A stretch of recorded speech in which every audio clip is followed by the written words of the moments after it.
online, on Radio Player, and on 106.6 FM. This is Wycombe Sound, the Wycombe Wanderers Show. Welcome along to the latest edition of the Wycombe Wanderers Show, socially distanced, with Bob and myself. We'll be reflecting this hour on we were trying to think of other words other than defeat, but 2 defeats against Nottingham Forest and Sheffield Wednesday this week since our last programme. I quite like the word outing for the Sheffield Wednesday game. Our outing to Sheffield. Yeah, no, it makes it sound more like a trip, doesn't it? An excursion. Yeah, they decided to have a sort of a bit like a school trip. Gareth arranged a field trip up to Sheffield, and almost possibly the game could have actually got called off had it started at 7:45. I'm pretty confident that actually they wouldn't have completed it because the snow was coming down quite impressively towards the end, to the point that actually you couldn't really see what was going on iFollow. You couldn't hear too well for a time as well. More on that shortly.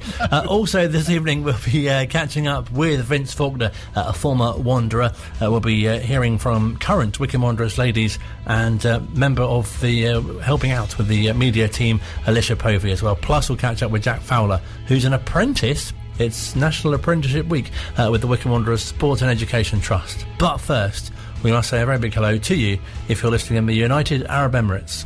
Indeed we must, because we had an email from the United Arab Emirates giving us warm greetings and telling us that we are actually... That's what we want, warm greetings at this time of year. Warm greetings from the UAE.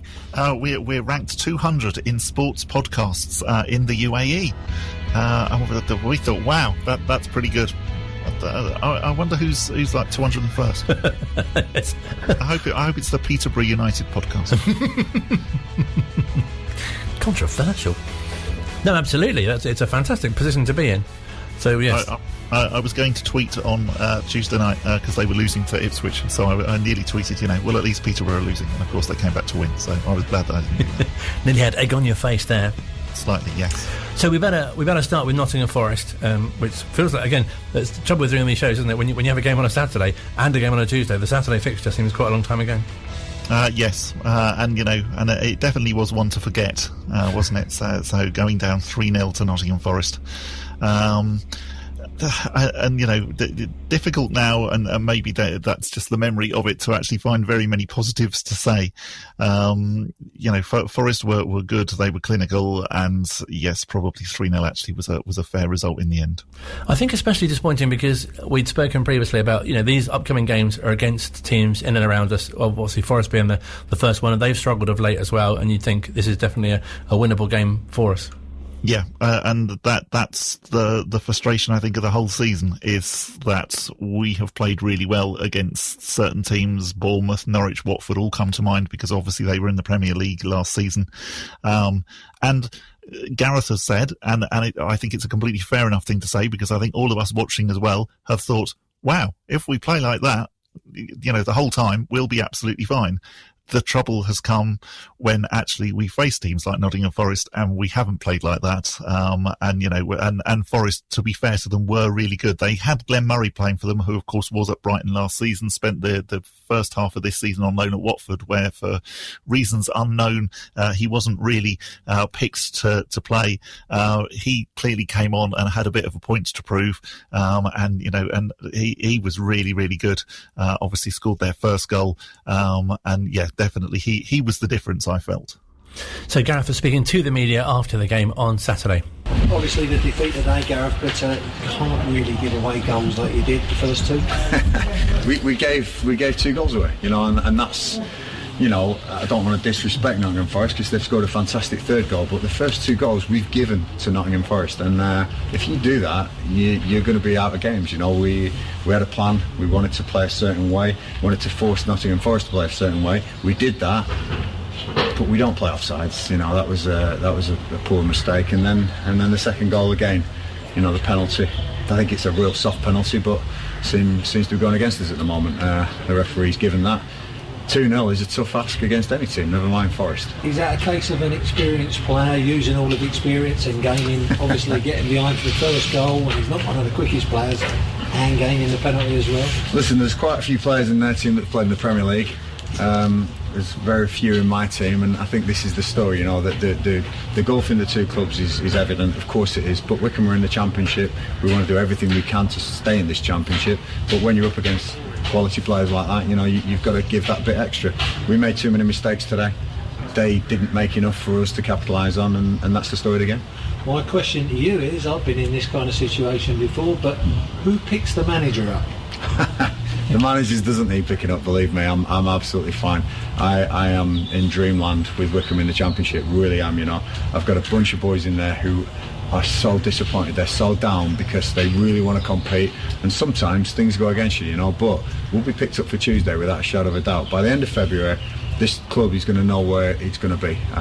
We've got some big games now. The schedule's going to be tough, but we're well up for the fight, and I can't wait to go to Sheffield on Tuesday. I certainly didn't see a lack of effort from your side, but obviously I think you're one side that would benefit from having your crowd in. Without a doubt, you know, this place being full would make a hell of a difference. We've said that already. I think there'd be 5 or 6 points better off, and that would put us in distance of the pack we're chasing. But, you know, I can never ever fault these boys' effort. They gave me everything, and as a manager, that's all you can ask. You know, if they give you your best and it's not quite good enough, what more can you ask? It's their best. I'm pleased, I'm proud, I'm willing to go to Sheffield on Tuesday and try and get a result there. A couple of things to pick out from that chat with Gareth. There was one that you noted about the penalty. I definitely felt that actually it was a penalty. I don't normally disagree with what Gareth's got to say, but basically we sandwiched the player between Josh Knight and Jack Grimmer, and then Jack didn't really help things by actually looking like he was trying to take the player's shirt off. So I did think, it was a penalty for me. And a really interesting observation that by the end of February we'll know where we are. And that's is a very interesting thing to say, given I think the fixtures that we've just had, and admittedly that was obviously before the Sheffield Wednesday game that Gareth was speaking there, but also just looking at the games that we've got to come. So this Saturday we are away to Huddersfield, which, you know, they've had quite an inconsistent season, but clearly that's not going to be easy. You know, they were in the Premier League not last season but the season before. Then we play Wayne Rooney's Derby, who do seem to be improving now. Then we're away to Millwall. That's never particularly easy. And then we're home to Reading and Norwich, which, you know, again, it's probably almost as hard as it gets really in the Championship. Whereas definitely when you looked sort of at the fixtures and you thought, well, we're going to play Birmingham and we're going to play Nottingham Forest at home and then we're away to Sheffield Wednesday, though, you know, those were the games where you definitely thought, oh yeah, we could get 3 points out of each of those. And the fact we've only come away with 1, I think is, you know, it is quite telling as to where we will be at the beginning of next season. And interesting, the reporter saying about giving away goals, and we'll hear in a few moments' time as well, Gareth talking post the Sheffield Wednesday game about mistakes. That seems something that keeps cropping up as well. Yes, and again, you can't really make these mistakes in the Championship, or if you do, you are going to get punished far more than you do in Leagues 1 and 2. And, you know, and again, that has been one of the differences this season, hasn't it? Is that we always do seem to get punished every time.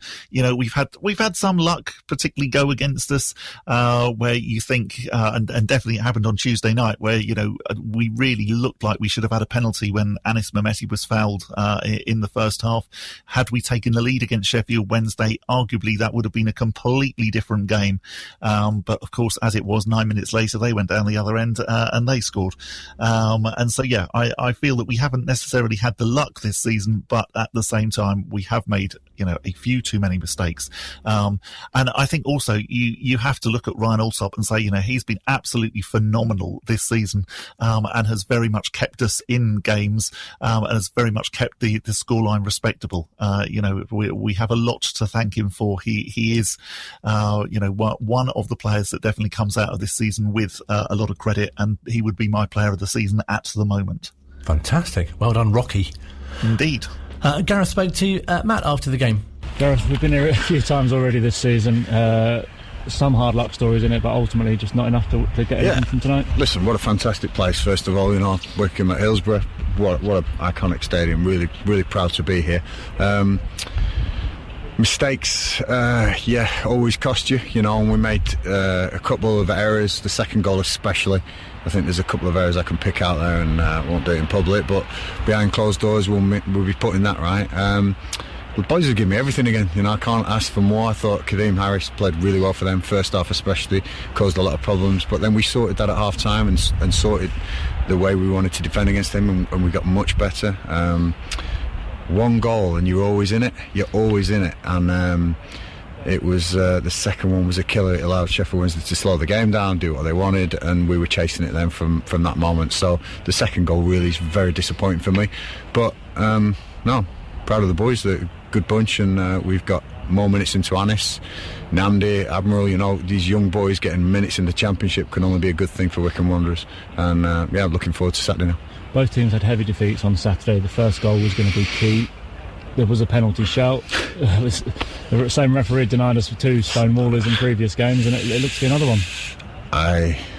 Words escape me for this. Honestly, they do. Please have a look at that and tell me it's not a penalty, and I'll crack on. But I for the life of me, the young boy Anis makes a fantastic run in the box, and as he shoots, he's taken out, and I don't know why it's not a penalty. Only Gavin Ward knows that, and I'm not going to ask him, because I will get myself in trouble, because I will say a lot more than just asking. Huddersfield on Saturday, another trip to Yorkshire. Hopefully the weather's a bit better on that day. They are another side within reach, a side that haven't been on great form. Yeah. How important is it to keep the boys' spirits up after tonight and going into that one? Listen, we're game by game here. I don't want anyone looking at the table going, right, we need this, we need that. We go game by game. I want to get minutes into the boys. I want to enjoy our time in the Championship, and I want to be aggressive and go for it. That's why we played Anis, 3 centre forwards, today, and a really attacking lineup. And again, I'll be going for it Saturday. There's no point sitting back and thinking, like, can we soak things up and get a draw, or am I stay in the game? I want to go for this. I want to go and attack teams. We've got a great amount of forwards here. Uchi's been rested a little bit tonight, so that's great for him Saturday. I thought Anthony Stewart and Tafazol had good games at centre back. I think they commanded really well. No, there's a lot of positives, but we got beat, and that's hard to take. Don't like getting used to it. Make sure we're competitive Saturday now. It's really important, and Huddersfield are a team we can beat. I think Sheffield are a team we can beat. We just didn't beat them today. Which is what we said originally, wasn't it? That both those teams, Forest and Sheffield Wednesday, are teams that are certainly beatable, and Huddersfield as well, as he alluded to there. Yeah, indeed. And we drew with Huddersfield earlier on this season. Again, it's not going to be easy. It's away. They've still got some of the players that they had in the Premier League.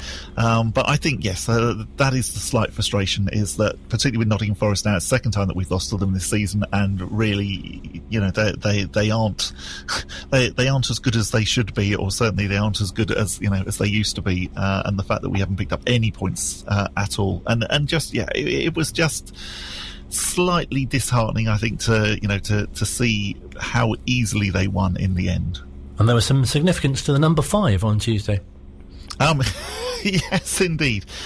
So we must apologise to Wycombe Wanderers, who are currently borrowing our ISDN box because of the COVID restrictions, and because of the fact that Phil Catchpole, because he is a BBC employee, is not necessarily allowed in certain parts of the country at the moment.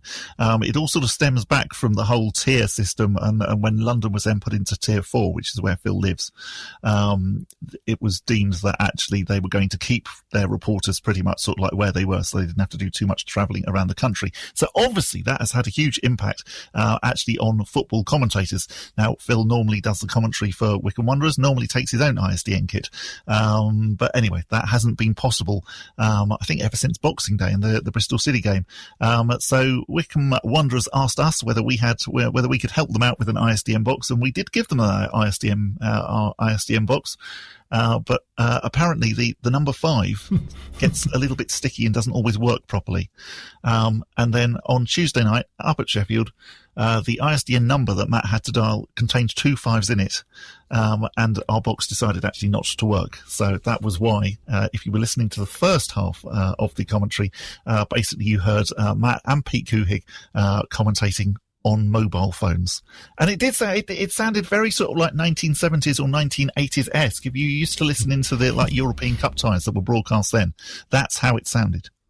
Retro football commentary, there we go. It was great, it was really good. And Pete Kuhig was excellent, by the way. He was very entertaining as a football commentator. There you go. There's your explainer. Indeed, it was yes. So we apologise and hope that our ISDN box works up at Huddersfield.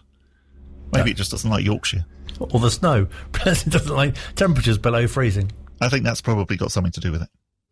Still to come, we'll be hearing from Alicia Povey, who plays for Wycombe Wanderers ladies and also is helping out the media team. But first. Indeed, it is National Apprentice Week, apparently, and Wycombe have their very own apprentice at the moment in Jack Fowler, and Colin has been catching up with him. Well, an apprenticeship is something that you can do whenever you want. An apprenticeship is something where you can learn a new skill or a new trade. So if you're unsure of what you want to get into full-time, into a permanent job, you might want to do an apprenticeship to learn a new skill and trade, to see what actually suits you and what suits you best. So what exactly is your role at the Wycombe Wanderers Sport and Education Trust? So currently I'm the digital marketing apprentice. So that involves me doing all the social media side of it, so Twitter, Instagram, Facebook.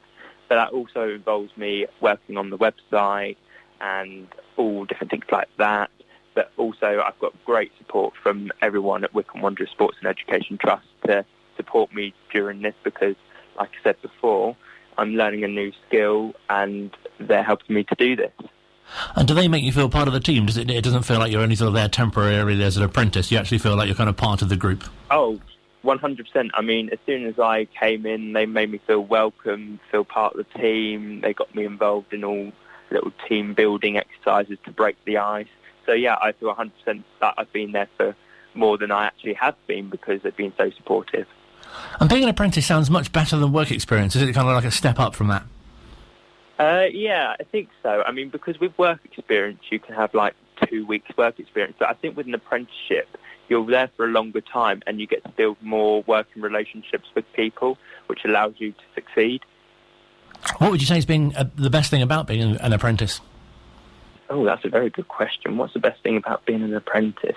I think working with different people all around, because with work experience you're very much stuck with the people who you work with in the company, but with the apprenticeship it's allowed me to work with other people around the Wycombe area because we're quite a big charity in the local community, to see what their views and their opinions are, and that's allowed me to improve my work on my side to help the local community.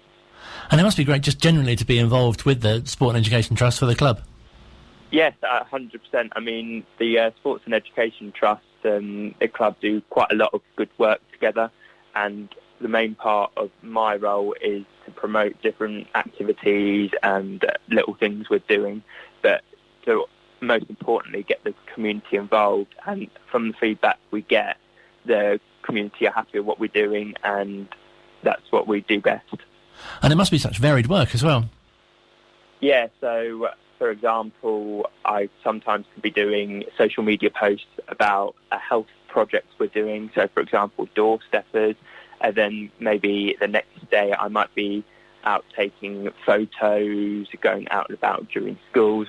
Obviously not now, currently to do with the pandemic, but taking photos for a different project, for example, Primary Stars.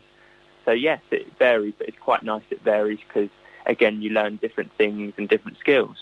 And it must be so nice for the profile of both the club and your work as well, just to say, you know, we can win the championship. That must make it so much better, if you like.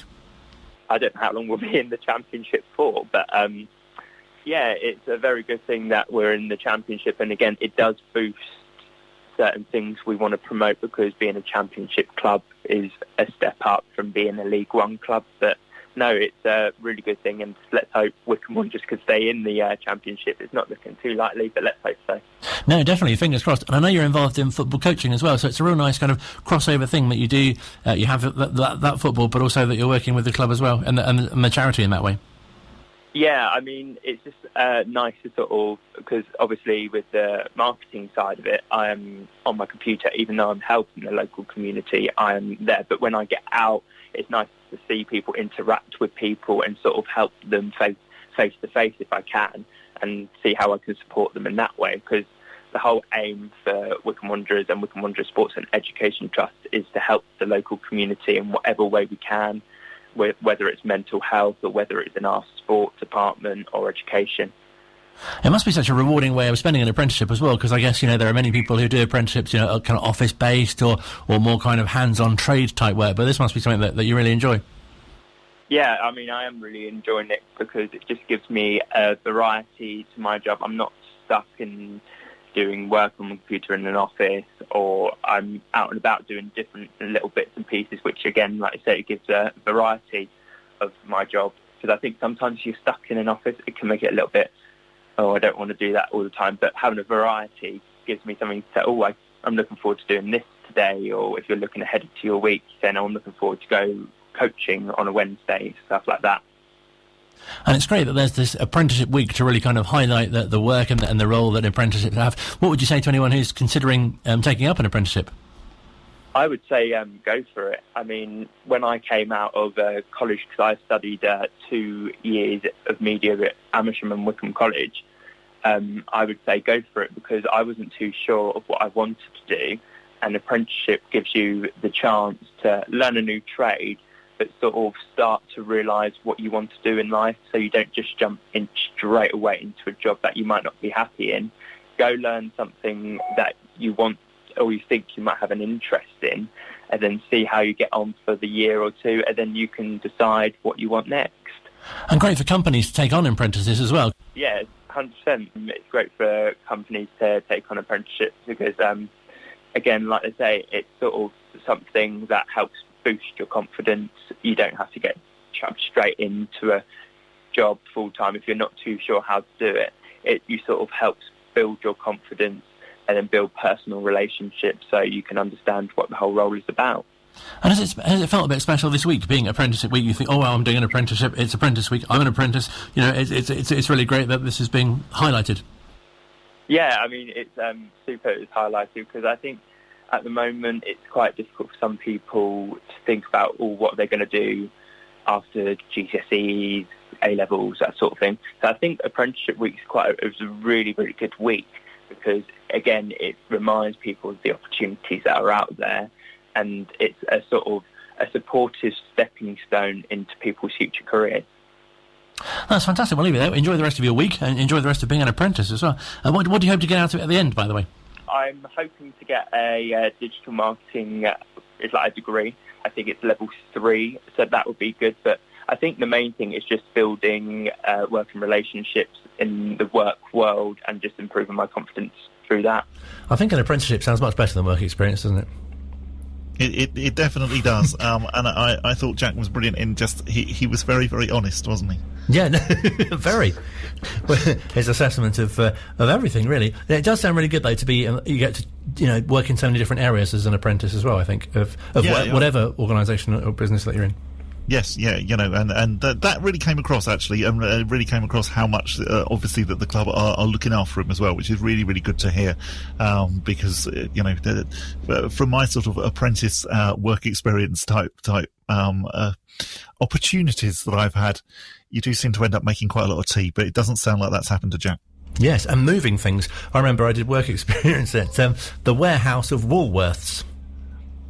Wow. Okay. It wasn't my choice. They just kind of put me there because all my choices were just rejected as, everyone else had gone for those. So, yeah, a lot of lifting and carrying things I did. For those younger listeners, Woolworths was a great... It doesn't exist anymore. Used to have fantastic pick and mix, and you could also go and buy CDs and tapes. If you're not sure what those are, then look up on the internet. It's very cultural references this week as well. I'm enjoying it. Still to come, we'll be hearing from former Wycombe Wanderers defender Vince Faulkner here at Wycombe Sound. This is Wycombe Sound. Still to come on the Wycombe Wanderers show, we will be catching up with Wycombe Wanderers ladies player Alicia Povey, who also happens to work for the club at the moment. And she plays futsal. Are you aware of futsal? I'm not, no. It's like it's a bit, well, she'll explain, but it's kind of... Is it like the sort of like it's a sort of six-a-side version? Yes. It's indoors. That's right. I think there's a smaller ball as well. But there's a lot of skill and speed involved, which is why I wouldn't be very good at it. And it's not one of those six-a-side. They don't have sort of like stuff that you can rebound it off. I don't think. I think it is just played like on almost a normal, not a normal pitch, but you know what I mean. Yes. The ball can go out. Absolutely, yeah. Yes, not like those old 6-a-side and 5-a-side tournaments that they used to have, like at Wembley, where you could bash it off the side and stuff. I know what you mean. Yeah, because Wycombe did really well in one year in one of those, didn't they? They did. I thought they did well in 2 years. I think you're right. Yes, I think we're still the defending champions of the Evening Standards. That's right. Side. Yeah. Which is pretty good, but especially considering it's a London Evening Standard and we're not even in London. Exactly, yeah. Intruding on their turf. All right, I'm going to look that up now. Yeah, do. Top. Live research on the show. First, however, I've been catching up with former Wanderers defender Vince Faulkner to find a bit about his time at the club and how it started. I am a local born boy. I lived in Abercrombie Avenue with my mum and dad and my sister in the early days until I was nearly 21 before mum and dad moved up to Hazelmere. But so bred and born in the town, lived in Abercrombie Avenue, which I suppose, as you say, is literally halfway between Lokes Park and Adams Park, situated quite nicely. Grew up there, went to Green Street Primary School, went to Malen Senior School, and obviously followed the team because in those days, Wycombe, coming up to the 57 Cup final, Paul Bates, Len Worley, the Truitt brothers, all of those guys were my idols and my heroes, and I used to go up there every week and watch them. Little did I know that, some sort of few years later, I'll be playing with a few of them up there myself. So, really, really interesting. That must have been a fantastic feeling to actually kind of, as you say, be part of the team that you'd supported. Well, it was because, as I say, went to every round of the 57 era when they went to the final. Obviously went up to see them play Bishop Auckland at Wembley with my dad and mum. Watched every round, as I say, and then some 6 years later, there I am playing with Len Worley and Paul Bates and a few of the other guys, and, really, really was rewarding. Because you get the feeling from speaking to sort of different generations, if you like, of players that their particular era was very special, but that era, and obviously the one that you played in, it must have felt extremely special at the time as well. Well, it was special. As I say, growing up in the town, supporting the boys, and then, becoming a member of the team afterwards. And obviously, as you're probably aware now, I'm a member of the Ex-Players Association as well, so it's continued on over sort of 55 years now, and, I'm still heavily involved with the club, so, it gets better and better as time goes on. And are there particular matches or games or goals or experiences that especially stand out? Well, yeah, there's a couple. Obviously, the very first senior game that I played for the club was against as an away game against Leytonstone midweek. We went down there. I think they just, in actual fact, won the Amateur Cup. We went down there and we won 4-2. So that was at the end of this 63-64 season, and I was just 16 at the time. So that was quite rewarding as well. And then later on through times, there was one I was funny enough just looking at this morning. Ian Rundle, who was the twin centre-half, God bless him, now he passed away a number of years ago, with John Maskell, the goalkeeper at the time. We'd got some paper reports that we hadn't conceded a goal at home with the defence for, I think, the first 8 games. I think it was the 68 season. And, of course, lo and behold, that's a commentator stroke paper curse, because the next game against Kingstonian at home, I went and conceded probably the best own goal that's been seen at Lokes Park. It flew past John Maskell. He never moved. So that's another goal, but that was the wrong end of that. I then did score against Enfield. Enfield, I think, again, were just coming up to win the league, and they played us it was a Friday evening game at Lokes Park, and I did get the only goal of the game, so that was quite special as well. So in doing some what you can loosely term as research for our chat, there's a headline I came across called the 5-second goal. Ah, right. I was coming to that.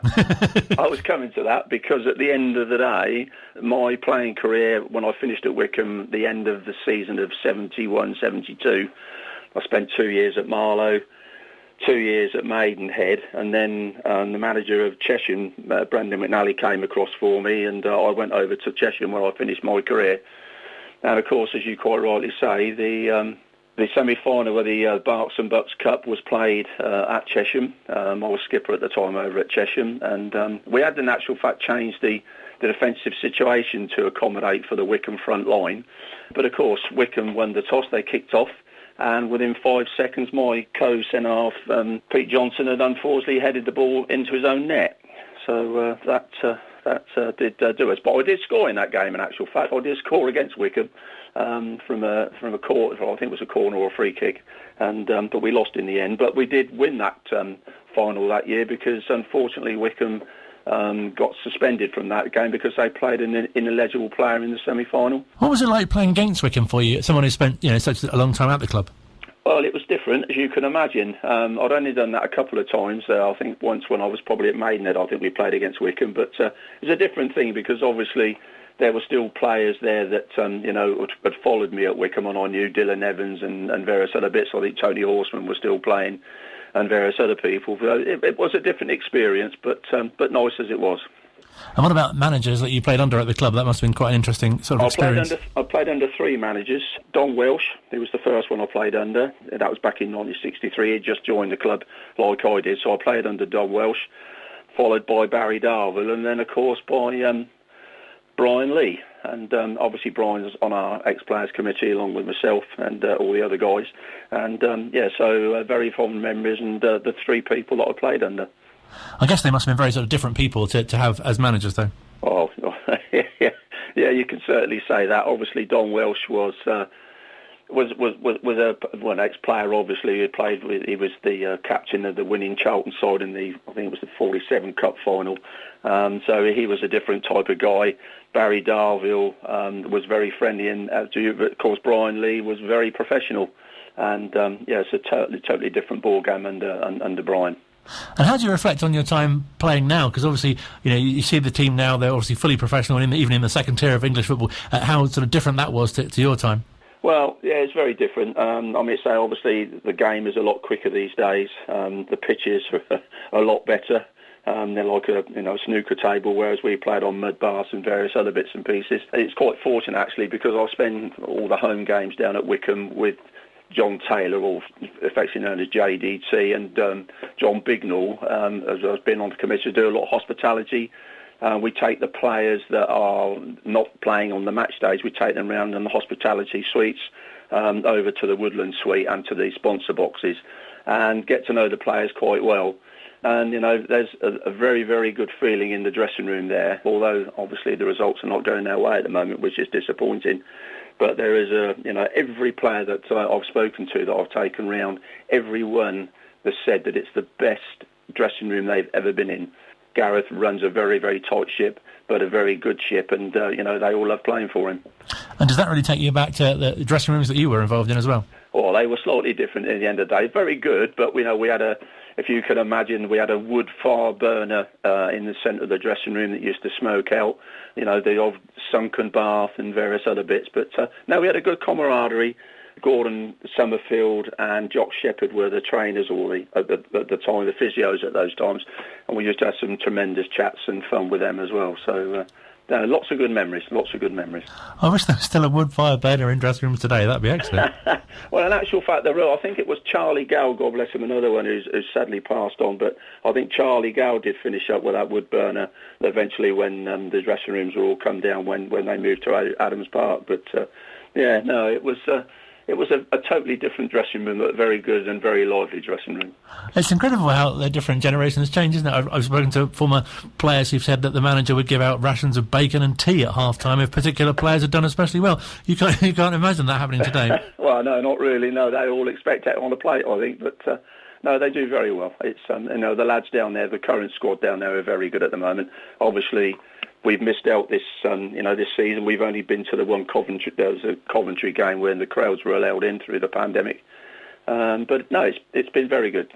And you mentioned obviously your involvement with the Ex-Players Association, and we've spoken to JDT on the show as well. And it's brilliant, isn't it, that you've got so many generations of different players who can share their experiences. That's right. Yeah. Well, we go right back on it. So the oldest player, I think, or the oldest player is in his 90s, and it goes right back. We're trying to get Gareth to join and various other people, but no, it's very good. We've got over 100 members, I think, currently at this moment in time. And, we have I think John's explained to you, we have 4 events a year. We do a quiz, we do a golf tournament, so we do a bowls day, and then obviously the big club dinner at the end of the year in November.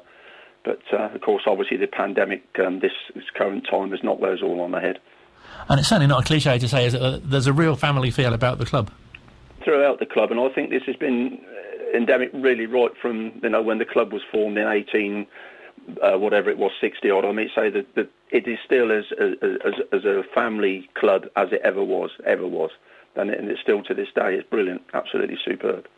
And it's fantastic for youngsters to, hear sort of stories from, people like yourself to know the history of the club and how it's developed. Yeah, well, in actual fact, Keith Samuels and myself, we did, although Brian Lee has done it as well, and so has John Bignell done. We worked with Set on going down and taking the schools, giving them a tour around the ground as well, which they thoroughly enjoy. I mean, so they're youngsters of sort of early teenage years, and, they really get involved in the history of the club. It'd be fantastic to hear, what you've done sort of since your playing days sort of came to an end with the club as well, especially. Well, in actual fact, obviously with having children of my own, my son, so I've got a daughter and a son, but my son started playing because when we were married in our first years, we lived in Downley, and we used to run, or I was part and parcel of Hiddercroft Boys Club. So I finished up being chairman of the club after a number of years, after working with some tremendous people on the committee up there. I was also secretary for the South Bucks and Star Minor League for a number of years as well. Moved up here to Buckingham in 1988. So my son by that time was 16, so we'd finished basically with Hiddercroft. Came up here, subsequently then turned into having grandchildren, and been involved with Dean's Hanger Boys Club up here, which is a village where my daughter lives just down the road, and my two grandsons have played for that club. And with my son-in-law Steve and myself, I've assisted him in sort of managing and coaching the squad up there, which we've just finished the under-16 level this last year. So basically my football career has just finished. It must have been so nice for you to be involved in the game for so long, and also have the connection to Wycombe as well, with the showing the players around, as you say. Well, it is really, and I still to this day I still bring my two grandsons because they live locally to me. They come down with me to watch the games as well. And when my youngest grandson, who lives down obviously with his parents down in Bude, he comes up, he comes as well. So, still got a very, very tight connection with the club. Really great to hear from Vince Faulkner, and it's always been fantastic speaking to former players on the show. Really, really nice interview, really interesting. Many, many thanks to the Ex-Players Association once again for setting us up with the interviews. Ask me who we've got on next week.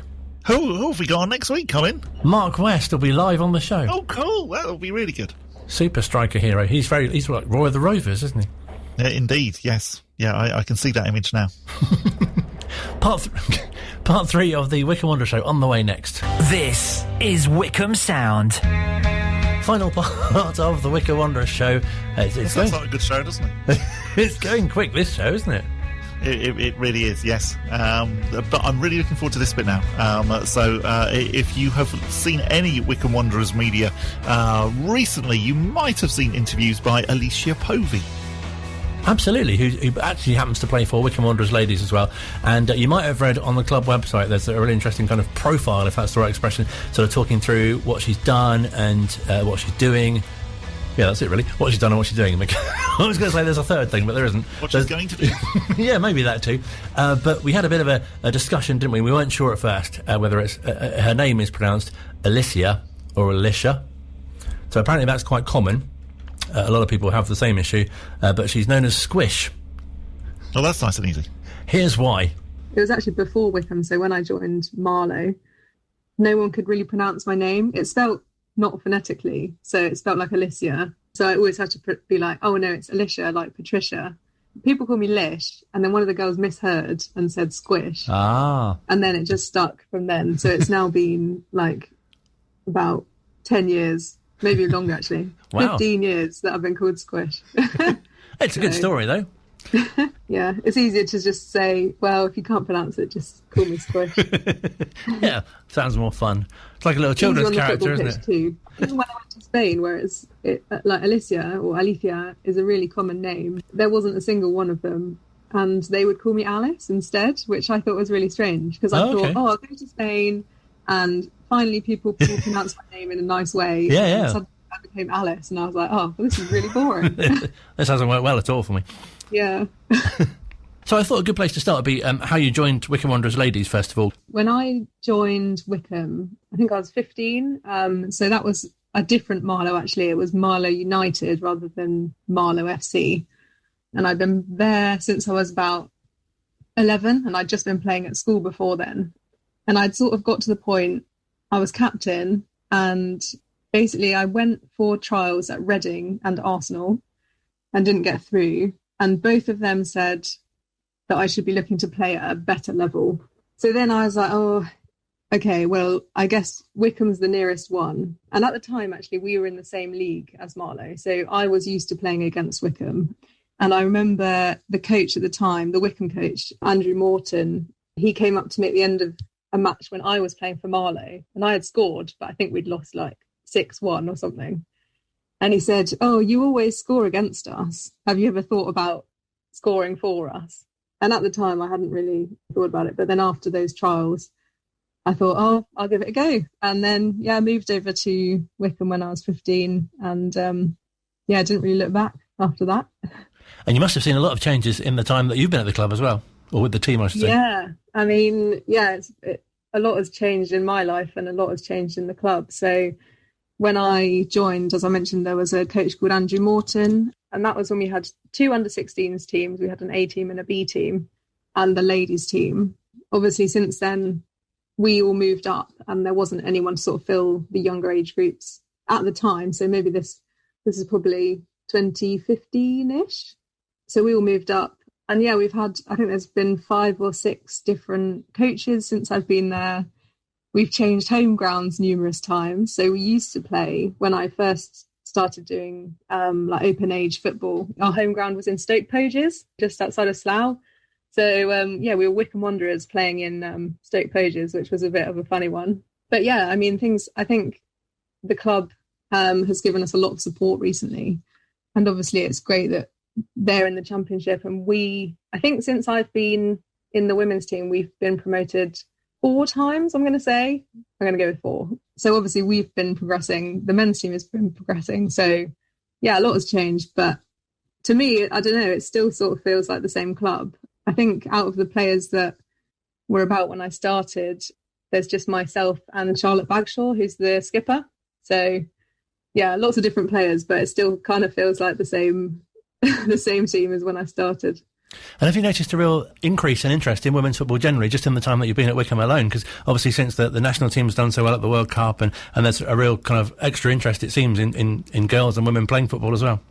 Yeah, definitely. I mean, when we started playing, like, as I mentioned, we were in Stoke Poges, and we'd get, like, our friends and family would come out and watch, but it would sort of be like 10-ish people. And I was quite surprised when I re-signed with Wycombe last season that there was quite big crowds at some of our games. Obviously, this was pre-COVID. So yeah, I think there is growing interest, and I think people are sort of starting to realise that. Obviously, I think things with the men's football has got so expensive over the years. So to go to a Premier League game as a family is just so expensive, and people are sort of starting to realise actually women's football is a really good alternative, especially for families. So yeah, I think it's great. There's definitely more girls that are interested. And yeah, I think there's a lot more clubs than when I was younger. So obviously when I started playing, there was Marlow and there was Wycombe in the area. But I think if I looked now, there's so many youth teams. And obviously we always get a lot of interest from people who want to play for Wycombe. So yeah, it's great. And we spoke off as well about your time in Spain. You played there as well. How does that compare in terms of the sort of the interest in women's football and the kind of the level, if you like? It's an interesting one because when I went to Barcelona and then I went to Malaga, so 2 quite different places. And I found it more difficult to find a women's football team than futsal. So futsal's like an indoor, sort of similar to football, but a bit different. So potentially not as big of a thing as I thought it would be. I thought going to Spain, which is obviously like football mad, there'd be like loads of women's teams. It wouldn't be an issue finding a team, especially in Barcelona, which is the second biggest city in the country. But I still had to travel half an hour across the city to find a team. And there wasn't as many as I thought there would be. And in terms of like crowds and things, definitely not as many crowds as in the UK. I don't know why this is, but I think there is kind of more sexism, and obviously this was an idea in England a while ago, and it still is for some people, is that women shouldn't play football. And I think that sort of opinion is still a bit more like accepted in Spain, which is potentially why there aren't people who come out to watch the football. But I mean, they've got a really good league in, I think, the Primera Iberdrola, which is the like top women's league in Spain, and that's growing a lot. Obviously, that sponsorship deal with Iberdrola is great, and the fact that Real Madrid now have a team, so I think it's growing. But I think it's actually behind England and the UK, which is quite surprising, really. And you mentioned futsal. Is that something that's really helped your game? Because it's much more kind of skill involved, isn't it? And quite a bit quicker as well. Yeah, I mean, so I came back from Spain and I was playing futsal at university, which was great. It's a good level. I was at Bath and we were in the top league for futsal. But yeah, I moved back home and there's a team in Reading, which we've only just formed. But yeah, it's a really good... I don't like saying that it's a development tool for football, because a lot of people see it as like futsal is a step to get to a good level of football, which I don't think it is. But at the same time, yeah, technically it's helped me so much, because you're in a much tighter space. It's much quicker. And I think you've kind of got to be a bit more aware in terms of like counterattacks and getting back. You've always got to be getting back behind the ball, which is absolutely knackering, even though it's 20-minute halves. I think the first few matches I played, which was, I'd taken a break from football at the time, so I was very unfit. And I was honestly as red as a tomato when I came off the court. So it's helped me in terms of fitness, definitely in terms of technique. But the only thing I would say is that I think the coaches at Wycombe get a bit sick of me trying to do stepovers past people. Because that's something that lots of people do in futsal, but maybe not so much in football. And it must have been so frustrating for you and the whole team, really, because the way the season was going so well for you, and then it was last season was kind of just sort of scrapped, really, and then it felt like you were coming back with the pandemic. You could certainly resume training under certain measures, and then the season started, and then now it's kind of stopped again. It must be quite difficult to kind of... Yeah, I mean, so last season I'd actually signed for a different team. I'll keep that on the down low, but so I was with a team in Reading, and then I re-signed with Wycombe just because it wasn't working out, and I thought it would be good to come back home, basically. So I was actually only at the club, I think I played like 3 games last season, and then we went into lockdown. So that was just... I'd sort of like come back and then straight away it was taken away. So that was it's just disheartening. And then this season we brought in some really good players, and there was like a really positive vibe in the whole team. And obviously last season we were pushing for promotion, and then that was cancelled. So this season then became, right, we need to push for promotion again. And then again, we only played, I think, 3 league games before it was called off, and we're still in sort of a perpetual state of uncertainty as to whether it will be null and void. And we had the FA Cup, and there's a lot. Obviously, we were unfortunately knocked out by Fulham, but there were a lot of teams that are still technically in it, but they again are waiting to hear what's going to happen. And it's just hard. I mean, it's hard to stay motivated when we put in so much work in training, and then we're just sort of stuck.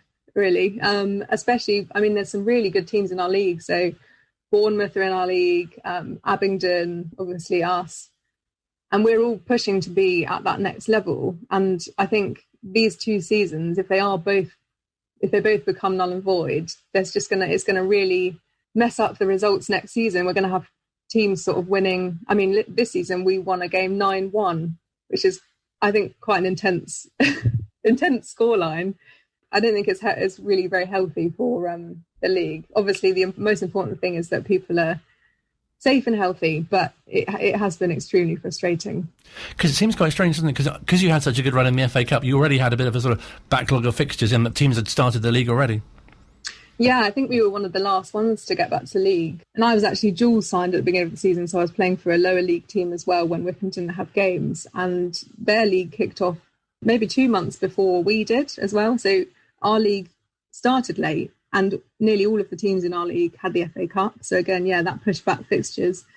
Yeah, and then we had obviously the lockdown in November, which we stopped for, and then we came back. So only 3 fixtures from sort of September to now seems a bit ridiculous, but Is there a feeling amongst the team that you might hopefully soon be able to get back to some sort of competition, or at least training? Well, I mean, we've got our team WhatsApp, and that's where we sort of voice our opinions, but we kind of just have to wait and see what the FA says, unfortunately. I think there was a sort of consultation with clubs about what they want to do, and from what I've seen sort of on social media from other clubs, is that a lot of people want to null and void this season and sort of rebuild ready for next season, because it is becoming sort of untenable for clubs to come back and then stop again and come back and stop again. Obviously, it's going to be really disappointing for the girls, but there is some positivity. Like, obviously, with the vaccine rollout, we're hoping that we can come back as soon as possible and start training again, even if we're not playing matches. I mean, I've just got my fingers crossed that pre-season will go ahead, but that seems a bit pessimistic at the moment. But I just want to get back as soon as possible, because there's only so much walking and running and home workouts that you can do, really. And you must really miss the team aspect as well. Yeah, I mean, we've been having like Zoom meetings. Obviously, it's not the same. But yeah, as I said, we've got a really, really good group of girls. It's probably one of the nicest dressing room atmospheres I've sort of experienced as a player. So yeah, we've got our WhatsApp group. We keep in touch that way. We do our Zoom meetings. But yeah, I mean, it's not the same as being on the pitch and turning up to training and seeing everyone. And your media work as well is something that's really interesting, especially, you've done reporting and following women's football across Europe, but also helping out the Wycombe Wanderers media team as well. We've had one of your interviews with Joe Jacobson on the show as well, which has been fantastic. So, no, it must be really sort of fun part to do that as well. Yeah, it's great. I was pretty excited when Matt Cecil sent me a message at the beginning of the year just to say it would be good to get me along to some games to sort of help out. I mean, Wycombe's been, as a player, it's been a big part of my life for the last 10 years. And as a club, obviously, I've followed Wycombe from League Two to now the Championship. So, yeah, really exciting. I mean, I've been writing about football for, well, I don't know, 5 years maybe. I've written for a few different sort of smaller news things. And then I was with a company in Spain. But, yeah, it's just really nice to be at the club. And especially at the moment, I feel really privileged to be involved, because there's not many people that are. I mean, at our matches, there's a very small team of us there doing the media, and yeah, it's been really good. And I'm really, really appreciative that the club's given me that opportunity. And I think as a player for the club myself, I guess I've kind of got a special little insight, which potentially not everyone has. But yeah, it's been really good. Unfortunately, that some of the results haven't been as positive as they could have been, but I think it's great. It must still be a really great time to be around the team. Obviously there's the fantastic FA Cup games and also some of the teams that we're facing in the Championship as well. Yeah, definitely. I mean, the first game that I went to was an FA Cup game, the 4-1 win against Preston at home, which is actually quite funny because I went to university with the chairman of Preston's daughter, so that was quite an interesting one. What a small world. Yeah, I know. So yeah, that was obviously a pretty good start, a 4-1 win, and then we had the draw for the next round, and I didn't have high hopes. I thought there were so many teams at that stage. You're not that likely to get a Premier League team, but there we are. We drew Tottenham, so that was really a great day. It was just really exciting to be part of. It's quite funny when you get the team sheets with all of the sort of the staff on the Tottenham side, and then there's our tiny little team of Wycombe media people. But yeah, really interesting. Obviously the scoreline didn't quite go our way, but it was a really good game, and I think people would have been pleasantly surprised by Wycombe's performance in that. I know Gareth said after the game that it was sort of a 2-1 scoreline up until the 86th minute, and that's what we looked like we were doing, and we put Tottenham under a lot of pressure. So I think that was, despite the scoreline, a really positive experience. I mean, some really good Championship sides. Yeah, it's just great to be a part of it. Fantastic to speak to you, Alicia, who's got the best of three worlds, really: a player, a fan, and also a sort of a media commentator as well. And a fantastic nickname as well, which I hope we're going to start seeing used on the club's media. I hope that sticks. Yeah, definitely. A prediction for Huddersfield? I don't. Oh no! Don't you ask me predictions because if you listen to any of my predictions this season, you'll know that I'm yet to get one right. I'm going to say it's going to be a real surprise, and we're going to win 3-1. Fantastic! That does sound good. I think a win's definitely coming, isn't it? Ochi, Admiral, and Bayo are going to score the goals. Wow!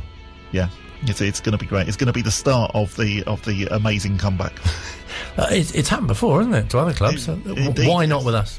Yeah, we're a bit like we talk about Torquay on the last day. We'll talk about going up to Huddersfield.